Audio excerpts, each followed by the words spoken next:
আকাশে সপ্তর্ষি মণ্ডল, চারিদিকে কুয়াশার আবরণ, সেই সাথে বিষণ্ণতার ধোঁয়া, মহাশূন্য থেকে আগত মৃত নক্ষত্রের আলো।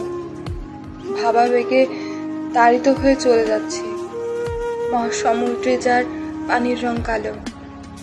যাওয়ার পথে লক্ষ্মী পেঁচা শুনিয়ে দিল এক অদ্ভুত সঙ্গীত, যার পরিভাষা বুঝতে পেরে হৃদয় হয়ে গেল চৌচির। পরক্ষণে সাক্ষাৎ হলো এক সাদা ঘোড়ার সাথে, যার শুভ্রতা এতটাই মোহনীয় যে হাতটা বাহির হয়ে তাকে আলিঙ্গন করতে চায়। তারাদের ঝরে পড়ার সাক্ষী হলাম মায়াবী আকাশে। অতঃপর মনে হলো, খুব কি ক্ষতি হতো যদি আমাকে ভালোবাসতে।